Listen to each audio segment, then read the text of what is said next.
민주당이 내일 윤석열 대통령 탄핵안을 표결하기로 정하면서 결과에 따라서는 윤 대통령의 운명은 물론이고 대한민국의 미래에 엄청난 변화와 후폭풍을 불러올 것으로 보이기 때문입니다. 네, 그런데 공교롭게도 같은 시간에 윤석열 대통령뿐만이 아니라 부인 김건희 여사의 운명도 달렸다. 이런 얘기가 나옵니다. 화면 보시죠.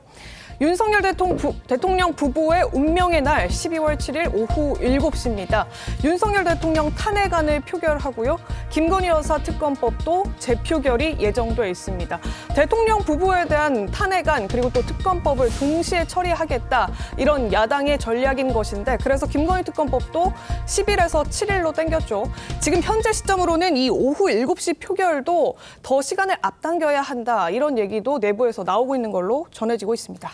자, 어쨌든 일단 오후 7시, 내일 저녁 7시로 지금까지 상황에서는 결정이 된 상황입니다.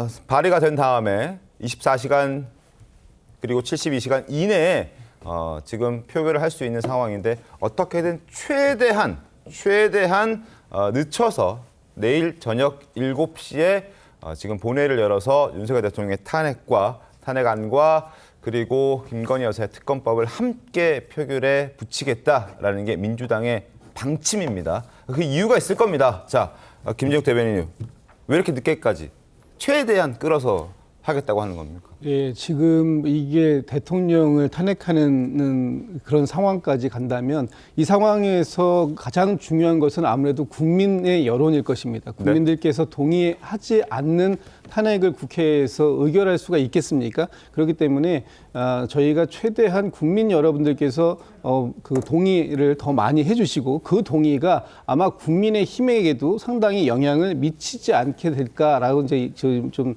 조심스럽게 전망하고요.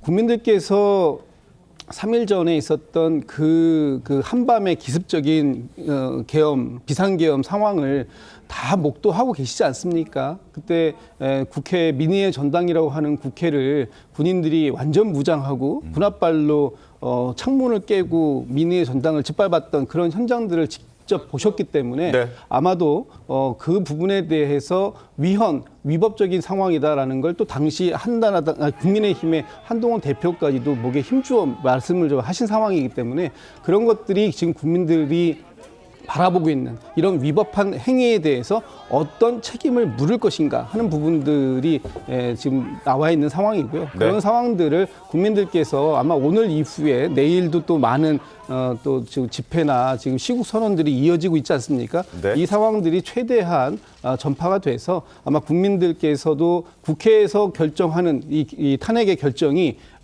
합당한 결정이었다, 정당성을 가지는 결정이었다 하는 부분에 대해서 인정하실 때까지 저희들이 최대한 시간을 가지고 국민 여러분들과 국민의힘의 국회의원님들을 알겠습니다. 설득하는 시간을 가지려고 하는 것입니다. 예, 송영길 대변인님 어떻게 보십니까? 지금 말씀 주신 대로 집회 전후로 해서 그 내일 표결에 시간을 맞췄다 이렇게 얘기하시는데 그 부분은 어떻게 보십니까? 일단 시간대 자체로 보면은 민주당이 그런 전략을 의도하고 있는 것은 역력해 보이죠. 토요일 저녁 7시라고 하는 시간대가 어쨌든 이제 탄핵을 촉구하는 촛불 집회하고 맞물려서 시민들이 많이 거리에 나올 수 있는 그런 시간대를 택한 것은 분명해 보이고 그 표결 전후로 해서 시민들이 아마 뭐 국회 부근에도 많이 모일 것 같은데 그런 것을 가결에 대한 동력으로 활용하고자 하는 의도가 역력해 보입니다. 그런데 지금 제가 좀 말씀을 드리고 싶은 것은 일단 민주당이 지나치게 광장의 정치에 의존하는 것들이 최근에 계속 반복되어 왔지 않습니까? 그 연장선상에서도 지금 같은 전략을 보이고 있는 것으로 여겨지는데 지금 상황은요. 사회를 더 이상 불안하게 만들지 말고 어떻게 하면 안정적으로 이 문제를 해결할 수 있을지에 좀 초점을 맞춰야 됩니다. 그러니까 민주당이 탄핵 소추하는 그 입장은 뭐 민주당으로서는 그렇게 가져가는 것을 알겠는데 그것을 어떤 시민들을 동원해서 장외의 압력을 통해서 문제를 풀려고 하는 것이 바람직한 방식인가 여기에 대해서는 의문을 제기하지 않을 수 없다 이런 말씀을 드리겠습니다. Thank you.